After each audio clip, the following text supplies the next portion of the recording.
invadieron toda mi habitación. Come on, come on. Ok, va. 1, 2, 3.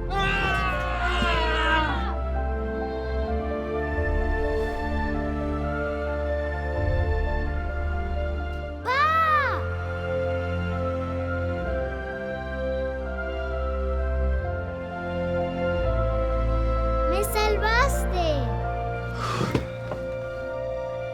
¿Pa? ¿Estás bien, papá? Estoy bien, mijita. Tu héroe te necesita ahora y ahora es el turno de AARP de ayudarte. Encuentra las guías de cuidado y herramientas que necesitas en aarp.org/cuidar.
This is the great finale of a year that will undoubtedly remain written in the history of humanity.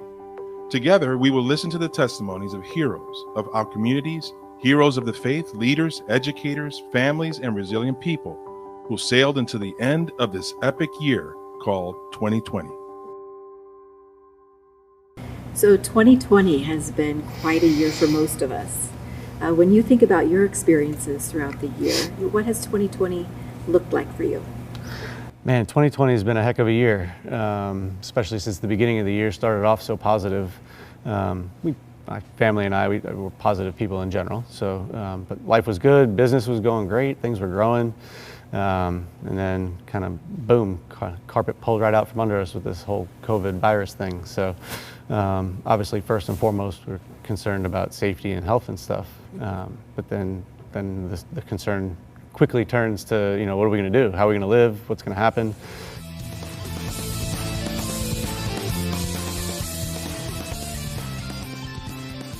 It's been quite a journey. I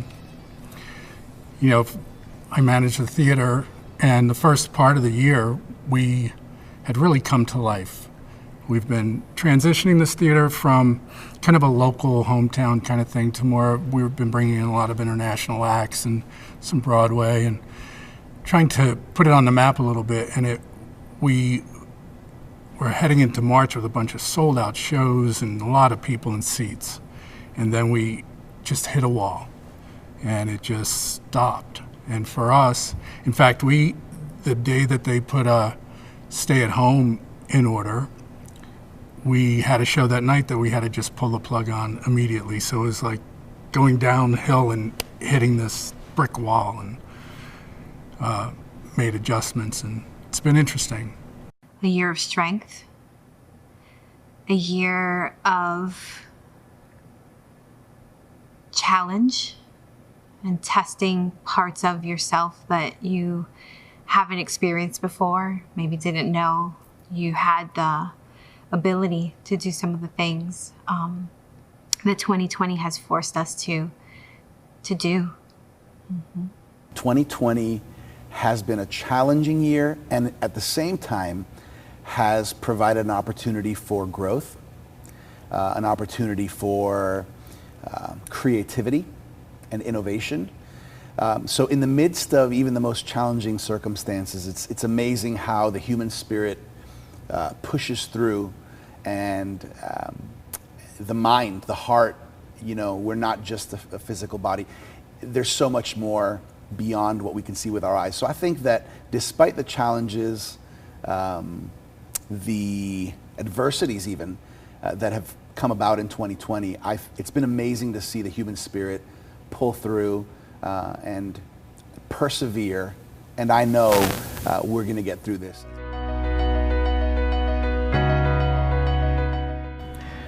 2020 has been very interesting, to say the least, for me and our community. One of my most important roles is as the mayor of Coral Springs. And I remember vividly having to call an emergency meeting on March 13 when we first heard about some devastating effects of COVID, and we decided to have all of our meetings virtual since then. And there was a good amount of panic, and I wanted to make sure that our community respected the virus without having to feel fear of the virus. And our communications team and their city manager, really everybody up and down in our city, really did a great job of informing and educating our citizens without having to scare them. And that's been one thing that I think we've met that challenge in many ways here at the city.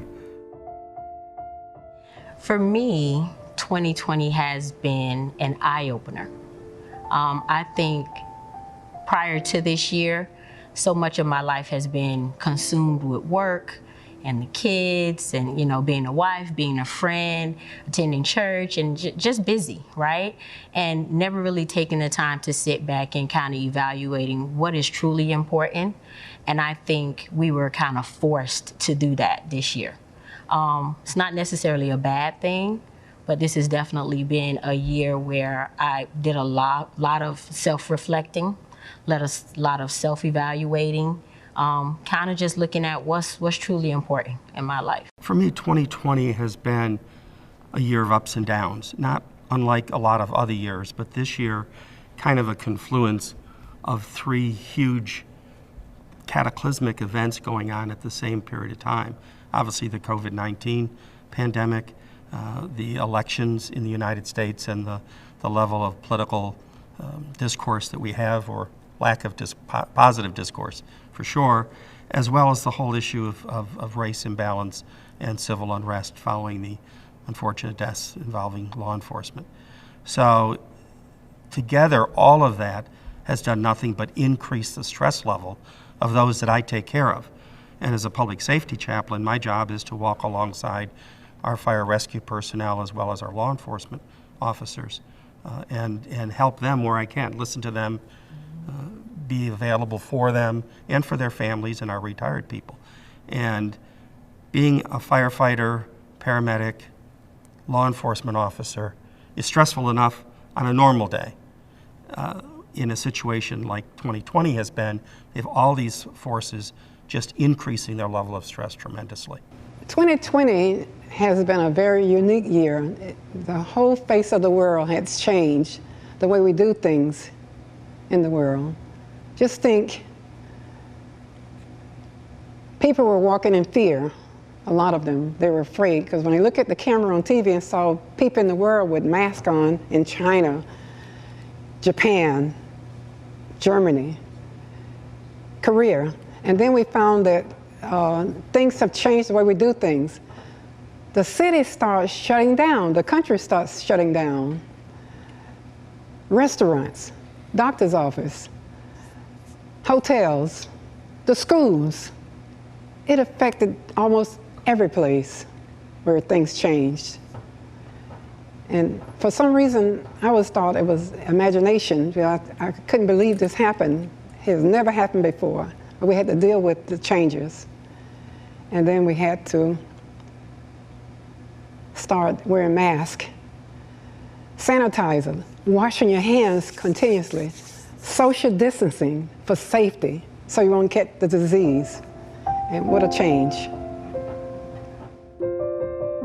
It's a year where people have had to adjust to some drastic and significant change, demonstrating resilience because they were able to do it, and seeing so many different people in so many different ways, recognizing that their entire way of interacting with the world had to change. But it has certainly been a year of learning patience, learning to adjust, learning that, you know what, we really can make a change for the safety of others, and that really was the key. It's not just about our own safety, it's about everyone's safety. 2020 for me was a challenge, as it was for many people. The interesting thing about me is that in 2019, I had worked on a specific client in the cruise industry, believe it or not. And the hardest part about that was that as this came around, working on a client, if you know what it's like and they say to get a client takes a long time, to lose one it's very fast. And to get a client was very difficult. So my wife and I, who's my business partner, we worked on this client for almost a year. And it was a very well branded company, and we were proud.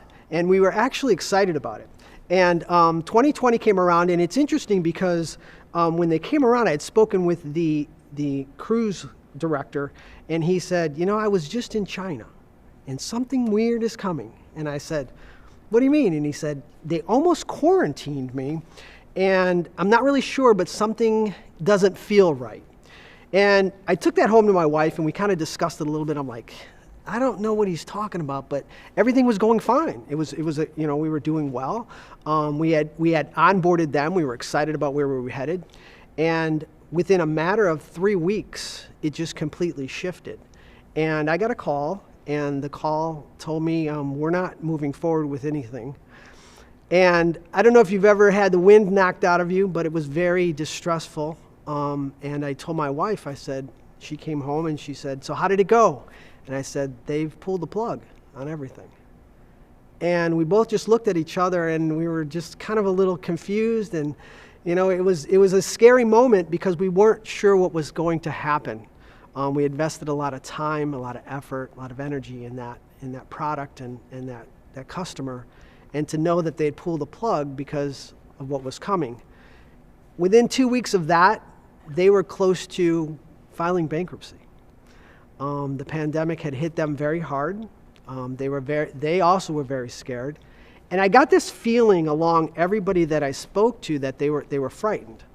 And for me, that was a very big challenge. So I think that it's harder for people to understand how to deal with that scared feeling.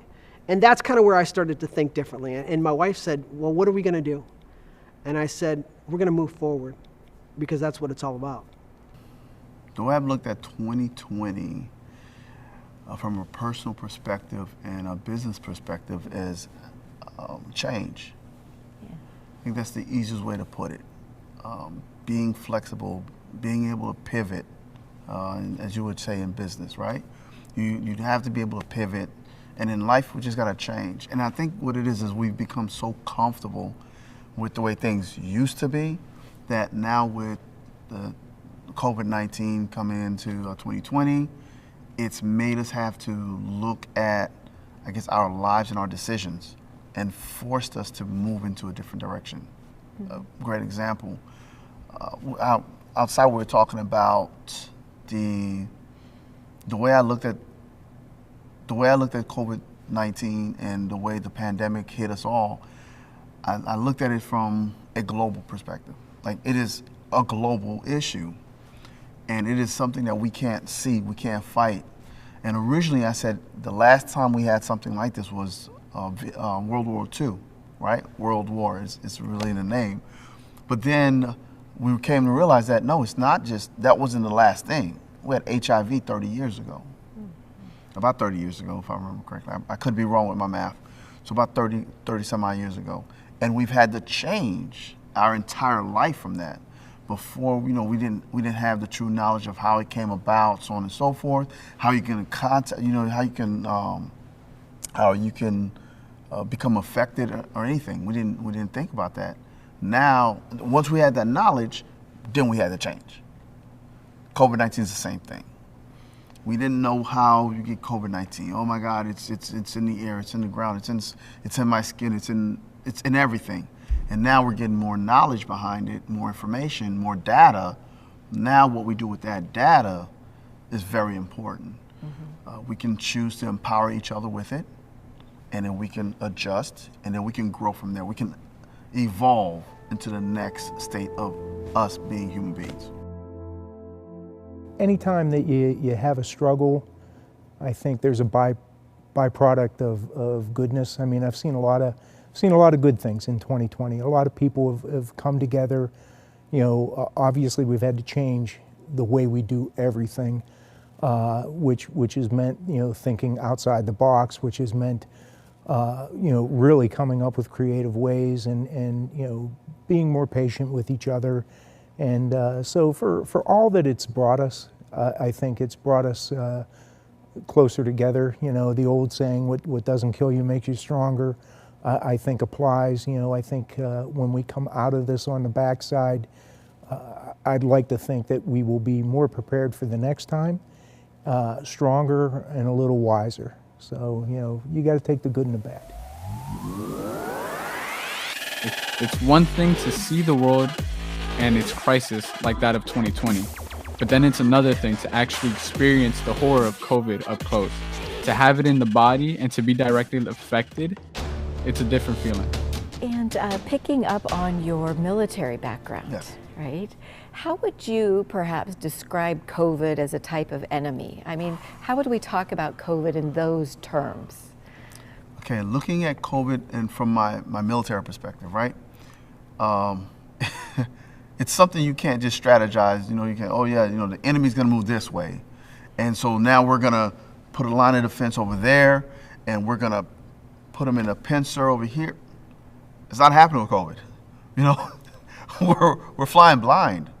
And, you know, I laugh about it because it's like you would think you would take the entire playbook and throw it out, but don't do that, you know. Once we get enough data, like I said before, once we get enough data, then now we can apply those strategies that we've used in the past. But we just don't know enough about it. That's the problem. And from a military perspective, you want to know your enemy. You want to be able to see your enemy, you know, and understand where they're trying to get to. I take care of my 98-year-old aunt several days a week, and back at the end of March, we noticed that my aunt was losing her appetite. She didn't have a fever, she wasn't coughing, she wasn't sneezing, or at least not more than her usual. And but we were a little concerned because she was not eating well. After 2 weeks of not eating and barely drinking any liquids and fluids, we were very concerned, and we decided that we needed to seek medical attention. So I helped my aunt into my car and I drove her to a local hospital, where as soon as I was walking in with her in her wheelchair through the front door, I was told that I'm not able to go with her, and they took her in. I said goodbye to her at the door and tried to explain to her as best as I could that the doctors were just going to check her out. So within a few minutes of having my aunt go through, actually it was probably close to an hour, I received a call from the nurses letting me know that my aunt had tested positive for COVID. And as such, I also needed to go get tested. So my 98-year-old aunt, who for the first time in her life was seeing herself in a hospital, she had never been in a hospital at all, and now she was a patient in a hospital. She didn't really understand what was going on. She was taken from her family, and she was still confused, and she was put on a floor where there were other COVID patients. So the nurses and the doctors who were attending to her didn't just wear a mask. They're wearing their full PPE. They're wearing all of the headgear and the shields and the gloves and the scrubs, covers, and they appeared to be like aliens to her. She was very scared. It was very traumatizing. They tried their best. They tried to calm her down, but my aunt, who is hard of hearing and can't see well and doesn't understand English and didn't understand because of her age everything that is going on, had at times to be restrained because she just wanted to leave. She tried to escape several times. I was able to come to an agreement with the doctors and nurses, asking them please that before they administered any sedation that they would call me and put me on the phone with her, because she's not able to call anyone out herself. She doesn't have that capability. And I would talk to her and I would try to calm her down. And that worked several times. And then 6 days later, my 98-year-old aunt was discharged, and she came home very confused but very grateful. I remember seeing her as she was wheeled in through the front door that she had tears that were running down her face because at one point in time she was afraid that she was never going to see her family again. So she's home, and last Saturday she celebrated her 99th birthday. And she is doing very well. She's eating, she's drinking, and she's carrying on her normal life. And we're very, very grateful and very blessed to have her with us. She doesn't remember a lot about her time in the hospital.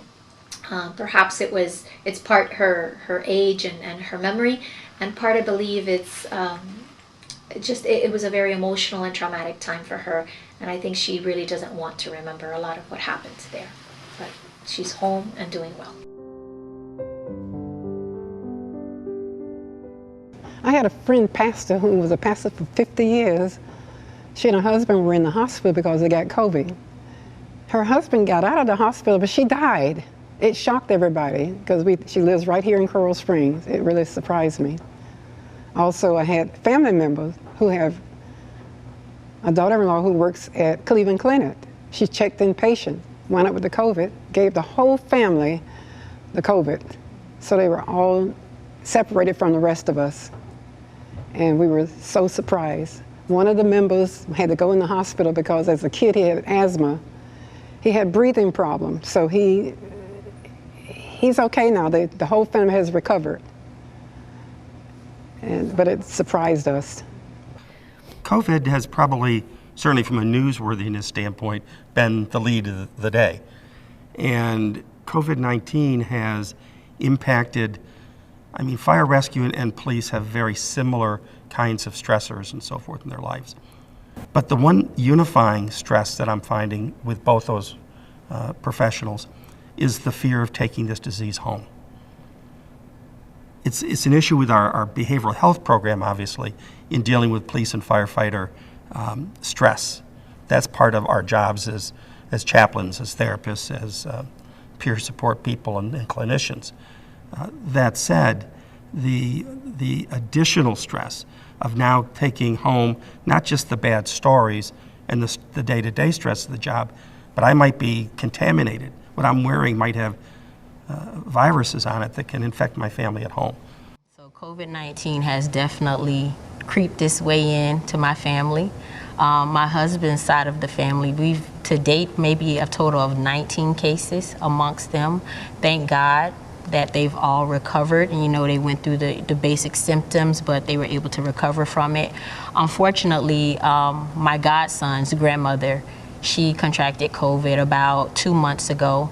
She spent 3 weeks in the hospital, and unfortunately she couldn't, defeat that battle, but we know we'll see her again on the other side. So that has been tough for them. I don't think they've really kind of grasped the magnitude of what has really happened. They haven't really had a chance to mourn that loss.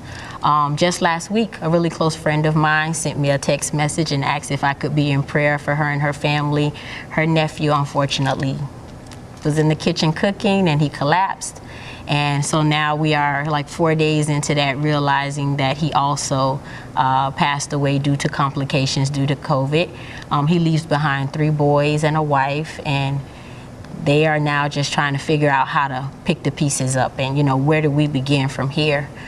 Today, one of my close friends who's also a colleague called and shared that her test was positive and she contracted it from the office, but she's in good spirits and we're praying and we're trusting and believing God, and we ended that call with a laugh like we always do, and so I know that he'll see her through, but it's definitely all around me for sure, not just something I'm watching on television, but having to encourage family members and friends. And it's difficult. It's difficult. The body of each person reacts differently to the virus, and each person acts differently to a crisis. The moment that really was impactful for me was, we are an intermediate care unit, and are the only unit that really could support our ICU team. And it's been an amazing journey working alongside our ICU team. I have a very long corridor that enters my unit. And when we were first admitting our ICU patients up to the unit, their beds are very different, lots of technology. They've got lights, and they're bigger than our beds, and our ICU patients have a lot of different machines hooked up to them. And early on, when we were now becoming the second home of the ICU team, my double doors opening and having a team escort a patient with all of their machines safely and swiftly. It felt like a space shuttle coming through, entering my home and being a safe haven. Oh, that got me emotional. Where we were gonna take care of someone in their most vulnerable state. And just everyone around that bed, all working to get that patient safely to their room. That was the first time that it hit me, like, wow, like, this is happening, this is real, and we're doing this. That was a pivotal moment, and that happened very early on. And then it's game on from there. It's like, okay, this is what we're doing. Let's go. Okay, so the first, few days we were like, oh, no school, it's gonna be a long break, long spring break. And then we realized, well, it's not a long spring break, it's gonna be a long year. So, I mean, at the beginning, I kind of enjoyed it because, you get to go home, you do online school, it's kind of like a new dynamic. But then as soon as it, the rhythm started, I was a little shocked, and I became a little isolated. I am like the only child at home, so I did start talking to the wall and stuff like that, and talking to my dog. But no, I feel like I reflected and I grew as a person. I did become more focused and more ambitious. I realized like, very true. I wanted to become an engineer, and I really realized like this is what I really want to do. I started watching documentaries on Netflix. Just trying to get more into what I like and what I can see my The community should be very concerned that the emotional and mental health of the teachers is not being met. I believe the districts are trying. This is new for all of us. There is no manual to follow. There is no flow chart that we could go to and refer to on how to address some of these issues. But we have educators that have been in this profession for, let's say, 20, 30, even in some cases 40 years. I have a friend that's 72 years old, and she's still teaching, and she loves it, and she hasn't been able to interact with the kids, more so for her health. But they're going to have to start considering some type of programs, because this is taking an emotional toll on all of us across the board. And yes, we are essential workers. Teachers are essential workers. We're very much so needed, the pillars of the community, but we're real and we're human. And we have families, we have kids, husbands and wives, we have friends. And I have heard about teachers getting ill during this time.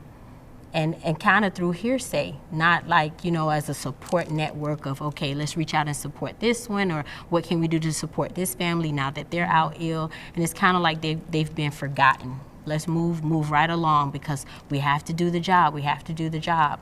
So I think moving forward, that is definitely a conversation that is going to have to be had. How do we support teachers mentally? How do we support their emotional stability? We never think about like PTSD in the nursing world. We do deal with life and death situations, but you kind of keep it moving, or the next situation allows you to kind of recoup and make it through the rest of the day. A therapist is huge. I started therapy,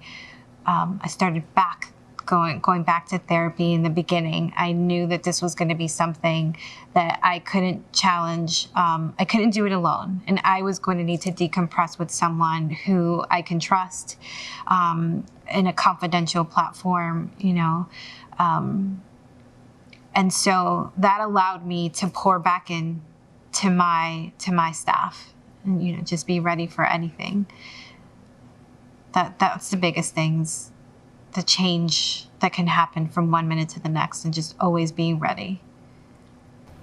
Public safety professionals, firefighters and police officers, we lose twice as many to their own hand, to suicide a year, than we do to line of duty death.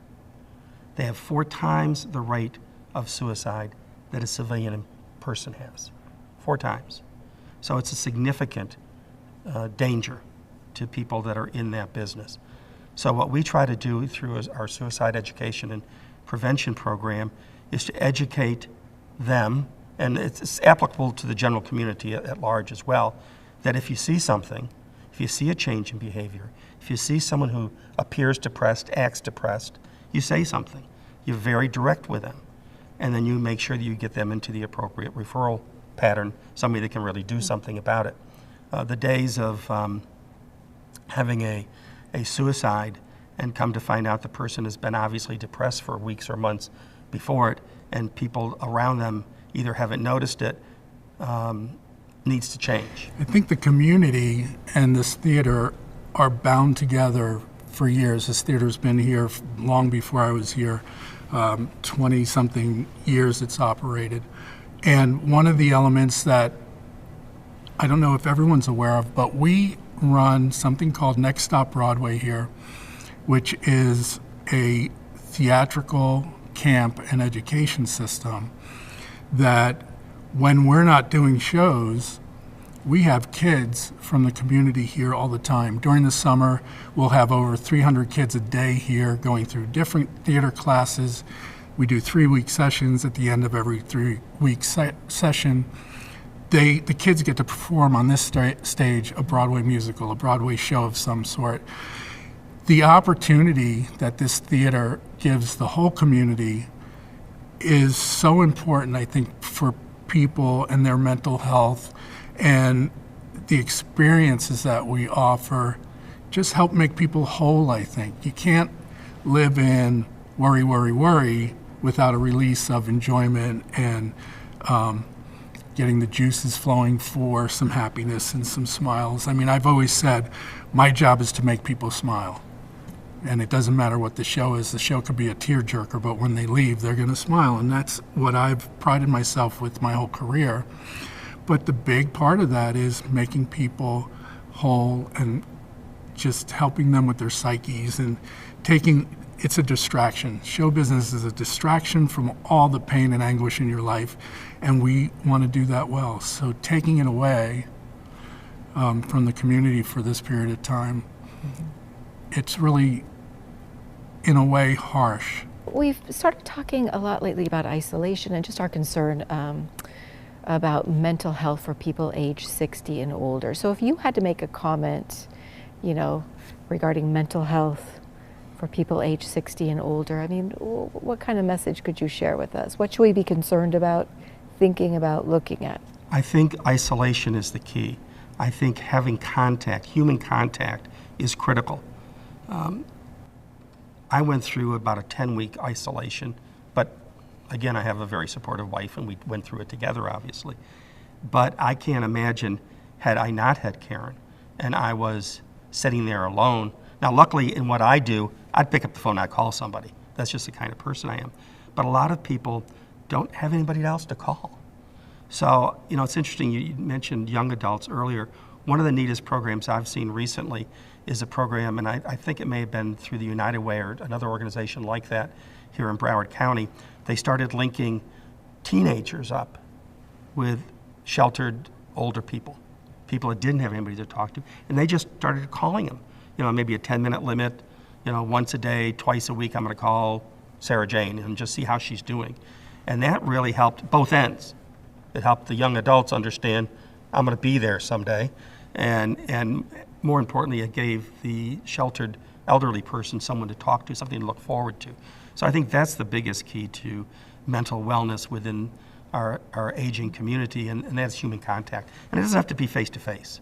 I mean, look at what COVID's taught us. I mean, I didn't know Zoom was anything other than a fast movement prior to COVID. And now we're living on Zoom and meeting and all kinds of other social platforms out there. And we can do that with our elderly as well. I have seen mental health be much more of a dynamic in our community and across the nation since COVID. I think everyone wants mental wellness, and people have been fearful to talk about mental illness, which includes anxiety and depression. And I think more and more people are realizing, yes, anxiety and depression, they are not a choice. Someday you may wake up with one or both. And what are my options? What do I do? So I'd say two primary contributing factors have led to me being focused on the mental wellness of our community. The number one factor is at 23 years old, unfortunately, I lost my mom to suicide, and I had no idea that she was ill, depressed, no idea. So I can imagine that many others suffer in silence. And the second impetus for me was this young man, Calvin. And I'd never met Calvin or his family. But when I got the text late on a Saturday night, March 23rd, I decided at that moment there was something I needed to do differently, especially with my capacity as mayor of the city. I'd just been sworn in about 11 days before, and I asked a few people whether they would support me in creating this new alliance and eliminate the stigma. That was our tag back then. Now our tagline is Break the Stigma. And we're a Facebook group. This month we've had 2 meetings. Last week's meeting, we paid special tribute to veterans who are one of the pockets that have to deal with post-traumatic stress disorder and often suicide.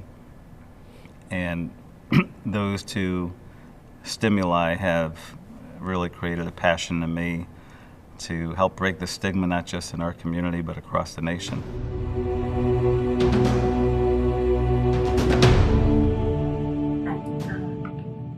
In our community, in our church family, I have seen others struggle with isolation, feeling like they're the only ones going through these emotions, feeling alone and maybe as if no one else would understand them. And it has been very important when I've reached out and made that connection, or maybe it hasn't been me, it has been someone else on our staff or leadership team that has reached out and just made that connection and kind of had the opportunity for that person to be vulnerable and really be able to say what they're struggling with.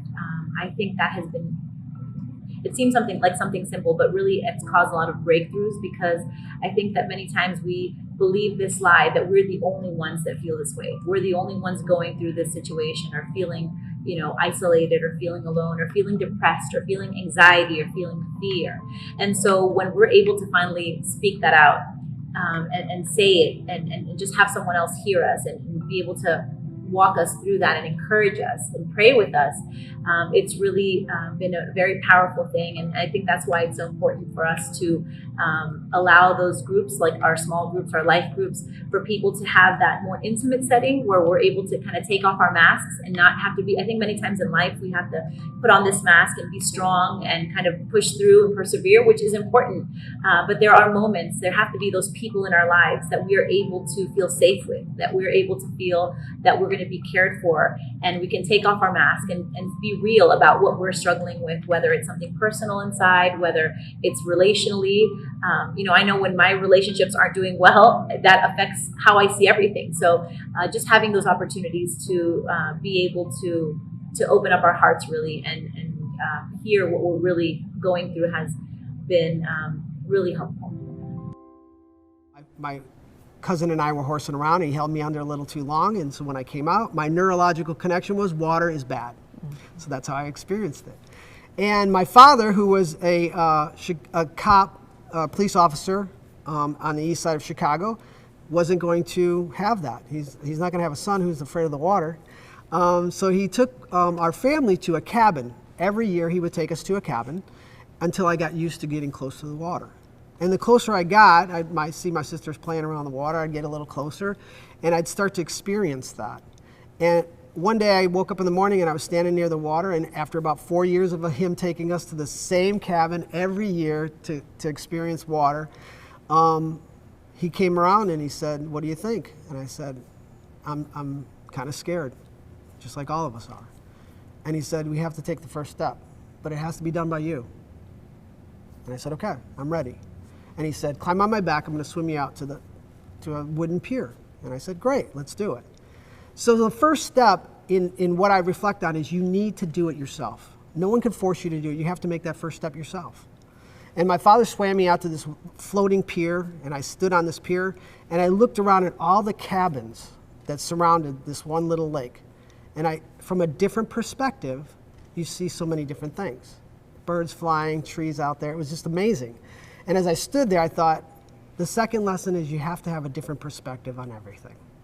If you don't change your perspective, it's not going to change. So my father said, jump to me, okay? And I said, okay. He said, I'll catch you. And I jumped off the pier, and he moved. And I kind of scrambled up to the top of the surface, scared as heck. It's about the time Jaws came out, so we all know how that made everybody feel. So as I was scrambling through the water, I could see him with this smile on his face, and he just kept saying, come closer, come closer. And I just started swimming towards him, scrambling towards him. And as I kept going towards him, basically because I wanted to wring his neck, he just kept moving closer to the shore. And as he did, I got up on the shore, and I had swam that whole distance. I was very angry, I'm not gonna lie. I was pretty ticked off. And I said, why did you do that to me? Why would you leave me in the water when you know I can't swim? And he said, son, this is something you'll remember for the rest of your life. He said, challenges are windows to change. There have been challenges in my life that have prepared me for this moment. At age 14, I left home, for some personal reasons with my parents, just kind of weren't seeing eye to eye. And I think I was ready to conquer the world. So I left home really early, lived with a few family members here and there, and eventually got my own apartment at age 16 and still attended school. At age 18, unfortunately, my dad passed away 3 days after Thanksgiving, and 3 days before Christmas, my mom passed away. And so when we talk about a 2020 COVID experience, I had my 2000 experience. And I always get the question of, well, how did you do it? How did you get through that? I can't tell you how.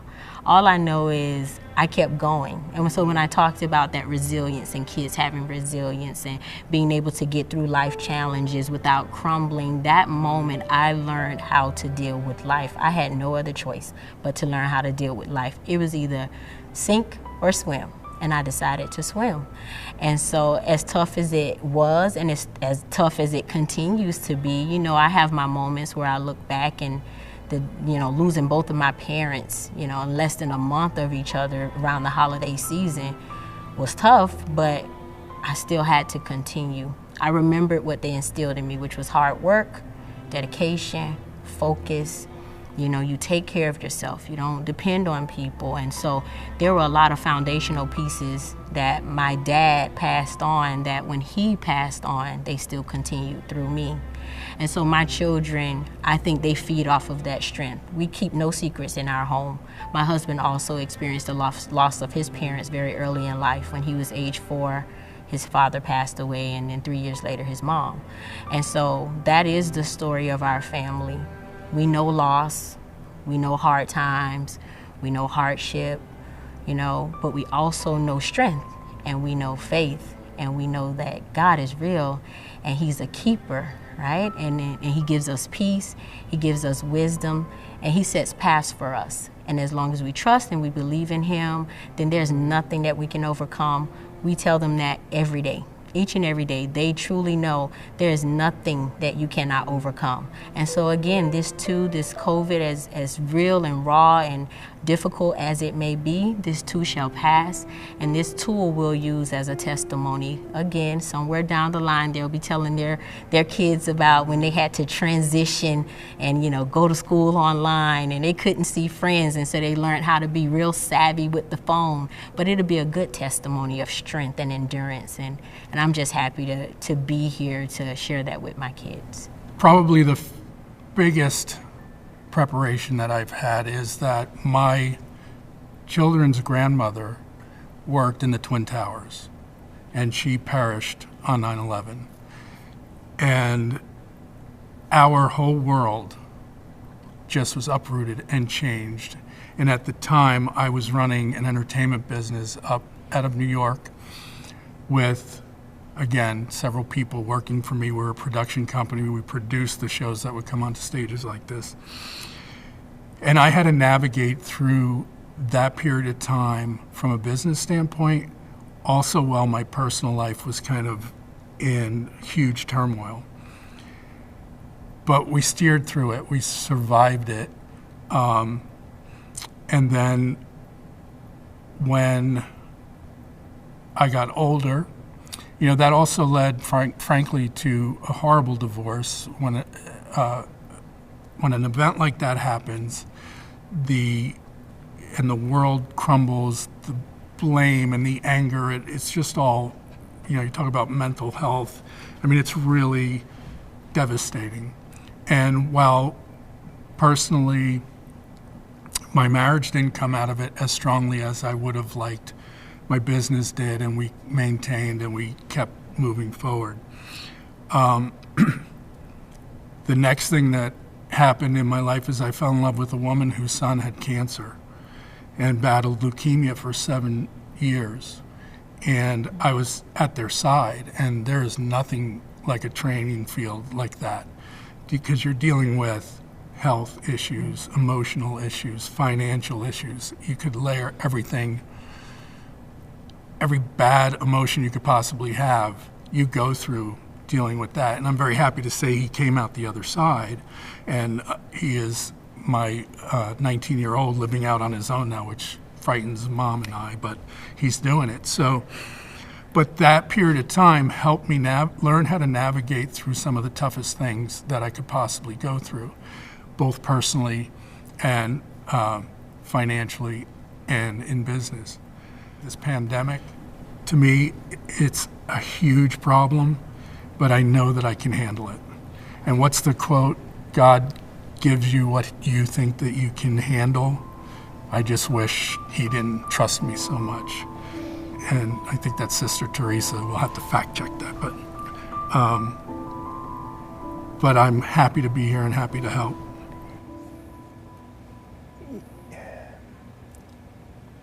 You know, you're almost bringing me to tears.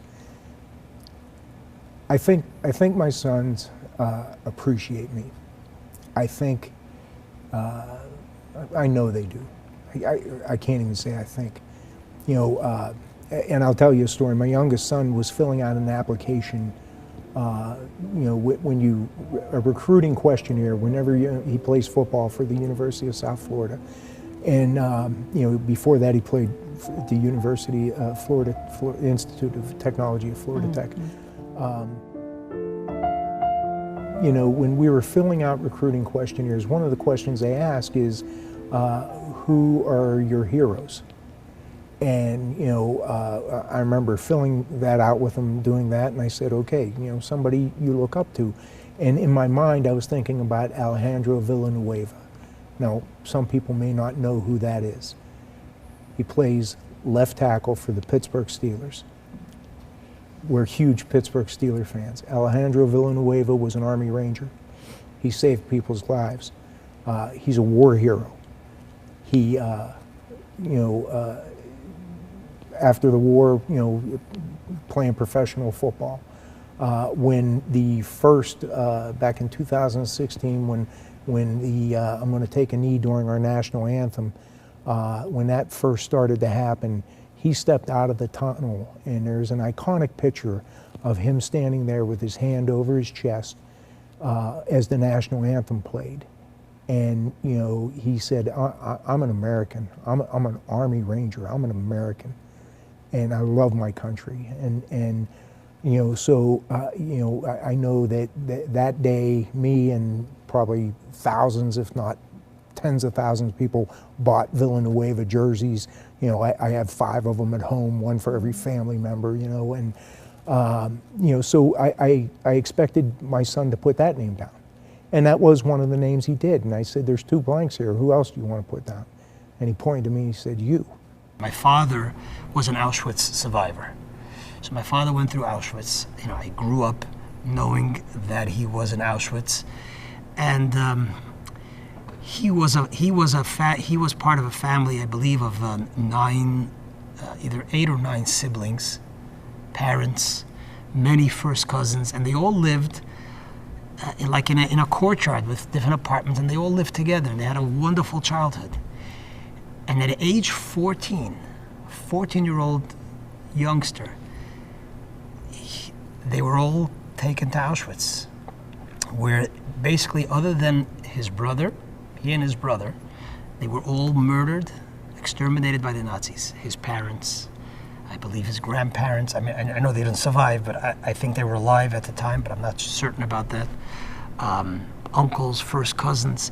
He had a handful of relatives, close relatives, maybe 2 or 3 that survived, and one brother. So imagine you're a 14-year-old child, and your whole world, your siblings, your brothers, sisters, parents, and you come out of that. My dad actually passed away when I was very young. I was 5 years old. So I almost do not remember him. But I do remember one story, and that's also something based on his experience of Auschwitz and so on that's guides me and is an inspiration in my life. I remember one story, one personal story that I repeat often because it's the only story I remember of my dad. My dad passed away from lung cancer, which incidentally can be also a result of Auschwitz, because we talk about the 6 million Jews who were murdered. We don't know how many, cancer and stuff like that could sometimes linger in the body. But he died when I was 5 years old. But he was sick for like a year and a half. So I only have one memory, and that is one time he came home from the hospital. And I was, I think, like 3 and a half at the time. And I asked him, I walked into the bedroom, my parents' bedroom, and I asked him to please pick me up. And I remember, just somehow this is a memory that stayed with me, so it must have left an impression. We're going back more than 50 years. I remember my mother saying, he can't, he's too weak, because he was going through treatment. But nevertheless, he bent down and he picked me up, he lifted me up. And that's the only memory I have of my dad. Definitely went through my sad points, definitely went through loneliness points, where, the whole long run, will this ever end? Right. Will this be the new normal? It was the lack of accepting. Right. When things change, there's always this point where you just don't want to accept it. And it took me a while to accept it, but then I've definitely seen a growth since then, meaning I'm more focused. I kind of have more time to focus on myself, and it's definitely allowed me to stop caring about people's opinions. Yeah. Since I'm not hearing them anymore, I kind of just am able to zone out the music, if you could say, zone out the noise a little bit more. I'm not as caught up with who said what's the drama going on over here. It's just, what do I want to do? How am I going to do it? And will it be good for me? Right. Also, I've been able to spend some reflection time, and even my faith has grown. I've definitely been able to connect more with my faith, connect more with what I believe, and realize why I believe it. Right. It's easy to believe things when it's easy to believe in God when things are going dandy, when life is great, and when the road is smooth. But when it's not, that's when you really know. That's when you really realize. Yeah. Is it worth believing, and do I believe? And I've definitely come out of that with the positive end, where I definitely feel stronger. I'm more focused and happier with my relationship in terms of faith-wise. The issue of, is this God's punishment on us? And in the book of Romans, chapter 8, it says the whole creation was subjected to futility. And that means there's going to be pain, there's going to be heartache, there's going to be different things that happen just in the nature of the fact that we live in a fallen world, a world that is no longer perfect. When a volcano goes off next to a populated area, that's not a judgment, that's a result of tectonic plate movement that causes the pressures to build up, and all of a sudden there is an explosion, and it may harm people or cause them to lose their property, but it doesn't mean it's necessarily a judgment by any stretch of the imagination. What it is an opportunity for those who care to get involved, to be able to help in the many different ways that we can help. One of the alternate translations of one of the most famous scriptures, Romans 8:28, is all things work together for good. But if you look at the footnote in most Bible translations, I believe that's the translation that should be in the main part. It says, God works with those who love him, so that all things result in good. And of course, good means some level of good. And so whenever we say pain, whenever we see suffering, whenever we see heartache, we have an opportunity to be used by God to help bring relief to that situation. And we've seen that through this pandemic in an amazing way. I mean, we've seen all of the different organizations, whether they're faith-based or not, having food distribution centers. We've seen grants. We've seen people being helped with rent. We've been seeing many different ways that people have said, man, this is awful. Now what are we going to do about it? And that, I believe, is the real purpose of any negative thing. What are we going to do about it? How are we going to help? Faith plays a huge role in my life and in our family. In fact, I would say that our faith in God is the foundation of everything that we do. Obviously, I'm a pastor. I'm a Christian. And one of the things that has held us through a year like 2020, the COVID-19 and all its challenges, is our faith. You know, faith is not having to see something physically to be able to believe it, right? And this is faith. The book of Hebrews in the Bible talks about how this is faith, that I don't have to see it to believe it. You know, we don't see the wind. We can't see wind physically, but we see its effect on the trees and the leaves, and we can feel it when it hits us, right? And I might not be able to see God physically, but I can sense his presence. I can see how he moves in people's lives and in my life, and I can feel him. And so I think that faith is so key, has been so key for my life personally, and my wife, my kids, our church. You know, we really believe that we are not just a human body. We're body, soul, and spirit. And so faith is that aspect that goes beyond the physical and even goes beyond the emotional. It really goes to the spiritual. And that's something that I think has been a huge, essential foundation in my life personally. Because I don't know, if I was led by just my emotions, I would be a roller coaster every day. You know, if I was led just by my physical cravings and appetites, then I would get in trouble, right? But when there's this spiritual aspect of me that can just receive peace in the middle of the storm, that faith that helps me believe we can get through this, that faith that says even if it's as small as a mustard seed, we can move mountains. That's the faith that has helped me personally. It's helped my family, and it's helped our church, I really believe, to grow and expand beyond whatever we could have ever imagined in the craziest year that we've ever experienced. That's faith. When we can see beyond what our eyes can see, and when we can believe beyond what our mind can conceive. I look at faith maybe differently than certainly most priests will talk about faith, or most ministers will talk about faith. I look at faith as a one-on-one relationship with your creator. In my case, I call him God. But it's deeper than a religious philosophy, a tradition, if you will, in my humble opinion. To me, faith goes to the root of your soul. It's who you are. I deal every day with people of no faith, people that are openly agnostic or atheist. I love them just the same.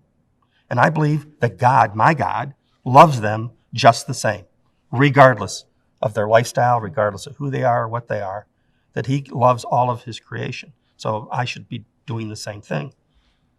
For me, though, I mean, faith and religious tradition go hand in hand because of what I am and the fact that I'm a priest. I celebrate Mass, I hear confessions, I take care of people's souls.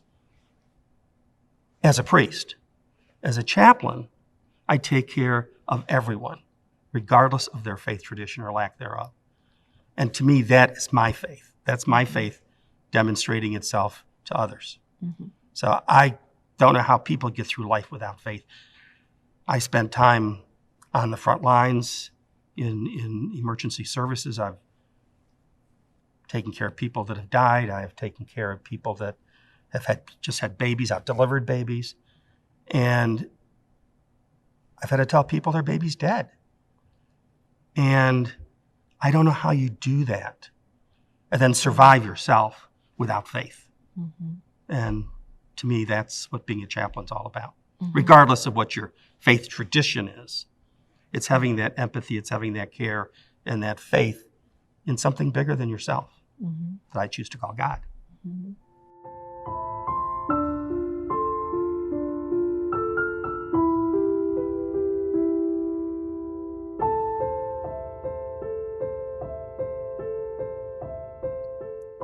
Those who were reluctant to use technology were forced to learn, and now they feel good about themselves having done so. So working from home and that virtual side was very scary. I had to learn everything again. I had never done Zoom. I didn't even know the platform at all. And there were so many that came out at the time.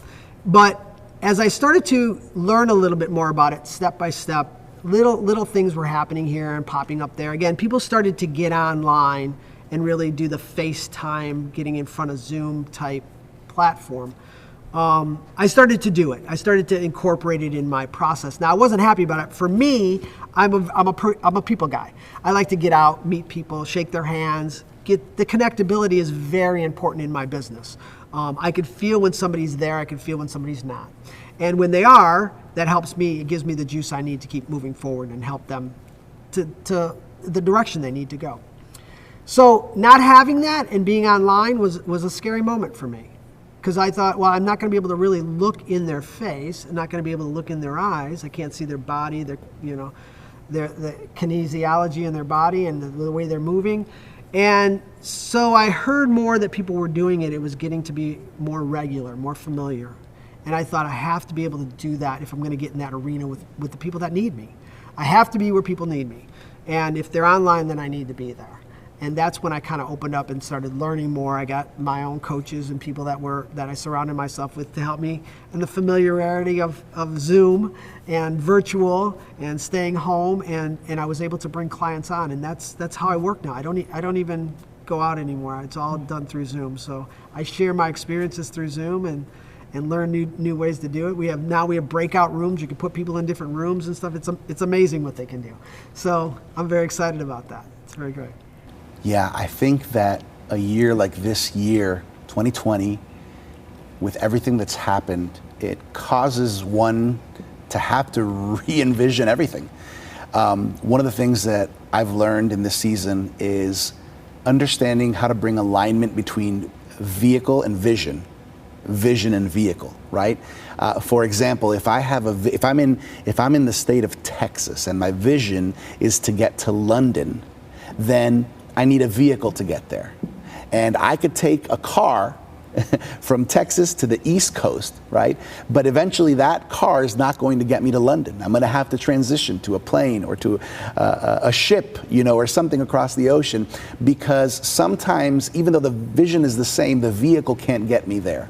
And so one of the things that happened to us in this year is, as pastors of a church, we have a clear vision. We want to help people to know God, help people to find freedom, to discover their purpose, and help them to make a difference in this world.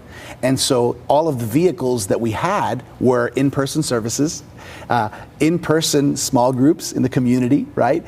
And serving together and doing all these things. So we had a limitation. The vision never changed, but the vehicle had to change. So we had to opt for online services. We had to opt for Zoom small groups or any of these other platforms and apps that can bring people together on video. We had to opt for doing our growth track, which is how we help people discover their giftings and their passions, doing that in an online version. Same vision, but we just had to bring alignment between vision and vehicle. And so I think that this year has been an important year for us to understand that although the vision never changes, sometimes the vehicle needs to change for us to get to that destination. And it's caused us to reinvent ourselves. It's caused us to reinvent ourselves. It's caused us to think bigger than we've thought before, out of the box, and it's really helped us take steps that we may have never taken. Some of the creative strategies that I've adopted that have allowed me to be, successful with teaching on this virtual platform, I think would include maybe just tapping into a lot more of what was actually there.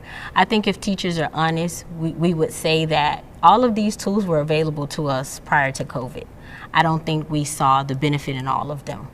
When we talk about, technology and the use of, face-to-face learning, none of this is new. We have 6,000 kids in our school district where I live that attend school virtually on a regular basis. Prior to COVID, they've been attending school this way. And so we know that this platform works. Unfortunately, our kids that were on campus didn't get the opportunity to have their own Chromebook. Do you know how exciting that is? That students, each and every one of our students now has access to a computer that their families didn't have to go out and buy. So even though it seems like, oh gosh, this sucks, no, this is actually great. And to watch these kids, light up and blossom when they do something as simple as a PowerPoint presentation. We don't understand. That has been a struggle for years. I've taught in the high school setting. It's been difficult for them to do a PowerPoint presentation. And so I think we are pushing these kids beyond their comfort zones, but in a good way.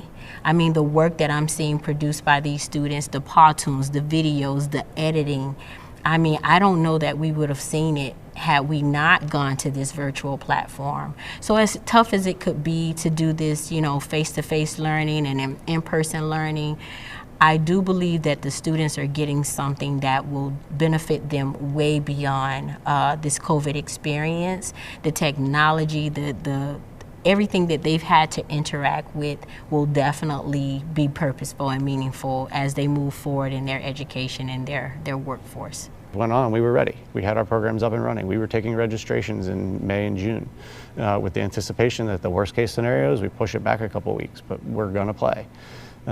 Creating different programs from putting something on a Wednesday night that we haven't ever done before.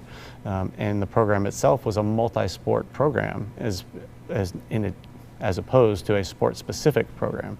So each week the kids were able to come out and try a different sport. So one week was football, one week was basketball, one week was soccer, whereas in our normal programs, they come out for 4 or 7 weeks of the same sport. So it was something where we were, all right, let's give them something else to try, a new something different, especially with all these kids who've just been trapped in the house and may or may not have played any sports or a different sport or something. Just give them something to go out and do and have fun and be kids. And that's honestly, that Wednesday night program was so much fun. I didn't really know what to expect just as far as registrations go, but we had 50 kids sign up in a matter of 3 weeks with very little, if any, marketing. So, and from there, the parents were like, when are you doing it again? So that's very nice to have that problem. There is always hope, even when the future is unclear. For those who have faith, that hope is real. We always need to leave room for hope. I know that's the foundation of this project. And if we don't leave room for hope, people are going to be left desolate in many ways, wondering what's it all worth or what's it all about. There is a better day coming. We are going to get through this. We're going to get through the isolation. We're going to be able to do the things that we'll enjoy doing again. And it's not going to take the social isolation that we've had to experience. And so that's the hope I want to be able to offer to people as we think of, what's coming in 2021. 2021 is not going to be 2020. And I believe that we're going to have a year where we start to appreciate once again the things that we were able to do and took for granted. And they're going to be a whole new meaning to those things again, even the simple things, such as just being able to shake someone's hand. My hope for the year ahead and for the future is a bright one. I think that the best is yet to come. And I would hope that anybody who's watching this, listening to this, would be encouraged and filled with faith and filled with hope to believe You know, yes, there have been challenges. Yes, there's been loss. Yes, there's been difficult moments, but the human spirit perseveres with faith, with friends and family. When we look to the future, we can be filled with hope. I believe that we're going to come out stronger on the other side of this. I believe that we're going to come out of this better. I believe that we're going to come out of this with stories to tell. And I believe, because I have faith, I really believe that we can make a difference in the midst of these challenges when we not only think of ourselves, but when we think of how can we help others. My greatest hope for 2021 is that people would become more in tune with their purpose in life. That we would silence the noise, because right now there's a lot of noise. There's COVID, there's this, there's that. That we would silence the noise and we would take time to really sit down and reflect, like I had to do this year, and figure out what is my purpose in life. Why am I here? Why was I created? It's definitely for something bigger than me. And I think if that happens, the path moving forward for 2021 will hopefully look a little brighter. So that's my prayer, is that we'll just all self-reflect and focus on our true purpose in life. Message of hope for 2021 for individuals that's watching. Man, don't give up. Don't quit. Don't quit on yourself. Don't give up on your family. Don't give up on your loved ones, because everybody's here for you. And even if you don't know that person or don't know anybody, trust me, there's somebody that's out there who's willing to help you. All you have to do is ask. So for 2020, I think the message of hope would be, don't give up. Don't give up. The future is uncertain. We don't know how we're going to develop our plans or how many things are going to change the world. But what we do know is that we have reached the end of a unique year, out of the ordinary, and those of us who have survived will not only feel stronger, but more self-reliant. Could this have been a way to prepare ourselves for larger events? We don't know, but whatever happens, we must continue to navigate through change, surviving, learning, and using what we have learned to help those in need. Now we know that whatever the future holds, we will be able to navigate through change, not only be able to survive, but thrive and still believe.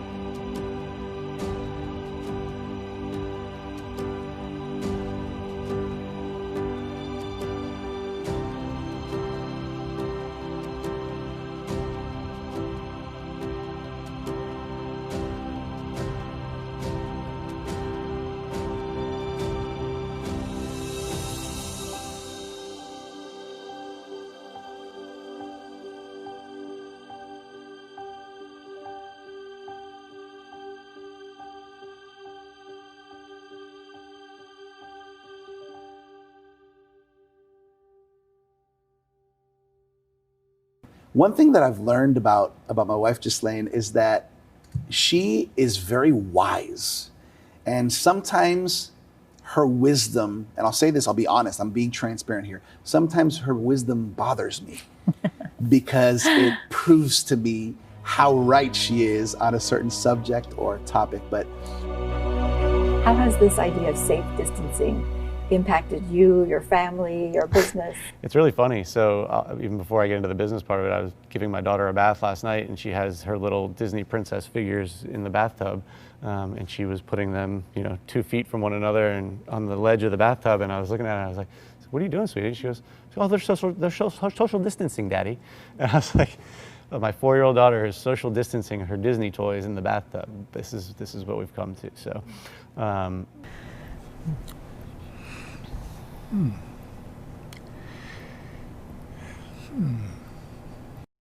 Then it's made it all worth it. Nice. Do it again, please. Igualito, los dos.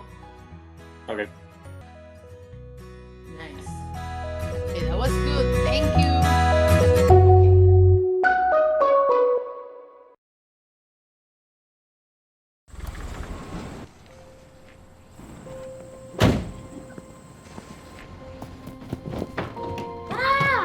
invadieron toda mi habitación. Come on, come on. Ok, pa. 1, 2, 3.